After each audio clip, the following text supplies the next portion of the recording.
how do you deal with, or what did it feel like when the emotional like bomb dropped? And you're like, wow, I didn't do, I screwed up on that one, or at least you felt like you screwed up on that one based on your definition. And Yeah. uh, and how did you deal with that? It was tough. It didn't knock me out. It it didn't. At the end of the day, I had to learn that certain things were out of my control, and I can only do what I can do. But again, I didn't have the benefit of experience to know that. I was still new in the business. I still had a lot to learn in that year as far as business sense goes and personal maturity. I just I, I remember a constant doubt, kind of the self-limiting dialogue going on, saying, "Wow, if you can't take care of these people the way you want to take care of them, you'll never be able to take care of a client the way you really want to take care of a client. Maybe you shouldn't be doing this." And that was the kind of attack that just kept hammering away at me. And it took a lot of time and experience and success to kind of get past that, and to realize that yes, some things went wrong in this transaction, but at the end of the day, I just can't control that. I've done everything I possibly can do, and if I continue to let it pollute my self view, if I let it get me down, if I let it affect my identity, it's going to rob me of the energy that I can take and pour into other clients. So I had to get over it, as quick as possible, so that I can move on and not sabotage myself in my future transactions with other clients. That's interesting. So you even used other successes as a combatant for that, Mm. even like almost like proving it to yourself, Right, that you could take care of a client, right, um, and that's it's always, everyone has their own mechanisms to deal with it, because the the fear of failure, or and I mean, all of the fears and doubts that are associated with failure in an entrepreneur yeah, are, I mean, so mental and so emotional hmm, that it's really important to to lock in on those mechanisms yeah. to combat them. I Um, call it building altars. If you look at an example from the Old Testament of the Bible, you would constantly see these stories and these historical accounts of people where God would show up for them, and he would do something amazing, a miracle would happen, or or anything like that. Whenever that happened, they would build an altar to him. An altar could be as simple as a pile of rocks, and they would give it a name. And these altars existed in places where they walked by constantly, places where they lived, places where they ate and slept. They would see them all the time, and these were constant reminders of God's faithfulness. Now, for me in my life, I have to build altars. When I have a good transaction, I want to remember it, and I want to put the mechanism in place to where I can remember it. When I have my good days, my high days, when things go right, I want to remember it, and I want to be able to look back at that day when I'm struggling, when I'm in a pit, when I'm just when I need encouragement. I want to look back to those days and be reminded that yes, you are good enough. Yes, your business matters. Yes, you're accomplishing what you want to accomplish. Now, now get up and move forward. And I found that to be incredibly effective to get me through my own funk periods. Yeah.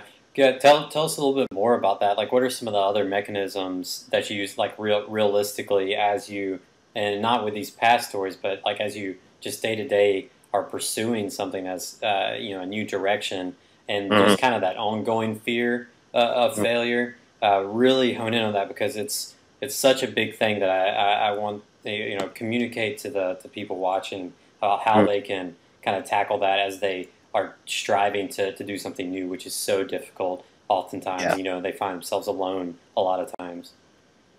For me, my biggest thing is identity.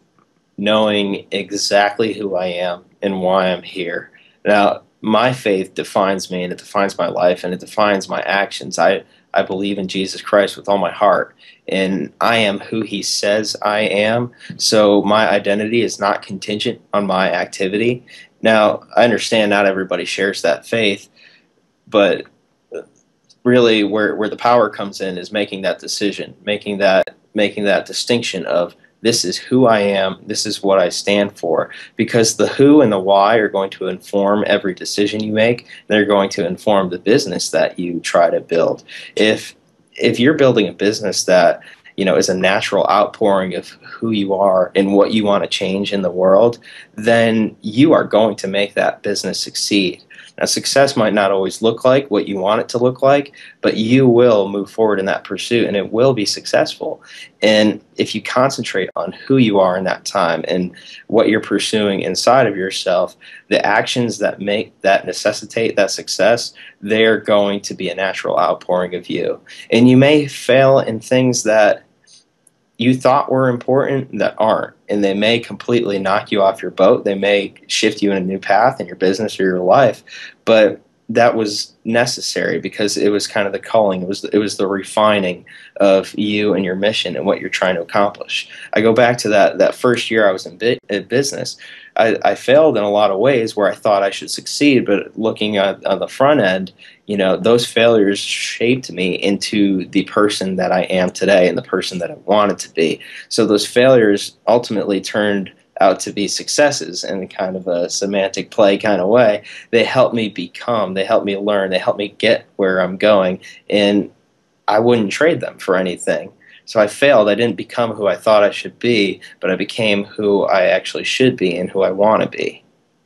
So as far as fearing failure goes, I don't fear failure anymore. In a lot of ways, I welcome it because it's going to force me to grow.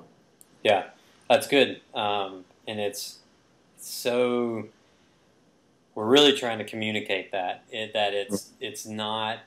It's funny that you use the word semantic because I'm starting to process like what that means in respects of this more and more because Yeah. this is really all semantics in a sense, but we really want to turn it into something that's not semantic because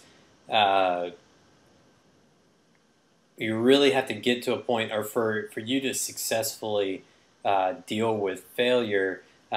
It's almost like it has to like be wiped from the map. Like you don't even call it that anymore. Right. And it is what I'm seeing from all these interviews is that you have to make that switch in the fine lines in the gray area there that says, I mean, yeah, okay, whoops, whatever, that wasn't the right thing, kind of a thing. Okay. Okay, All right. Next. yeah, exactly. Next, move on. Like throw that one in the trash bin after you've kind of like figured out everything you can about it. Gleaned all the knowledge you can. Throw that in the trash bin. Go on to the next thing. And then the really trick in that though, and it's so difficult. And it doesn't matter how hard you can flip that switch, that nuance switch. Is that moving forward? In the back of your mind, always being like, you're going to get another one wrong, kind of a thing. That's not going to be the last thing to get wrong. So really having to put that, like, throw that way out in front of your mind of saying that it's not a big deal if there's another one. Yes, of course there's going to be another one, but it's not a big deal because I'll just learn from that, move on to and keep moving, kind of a thing. So and never giving up.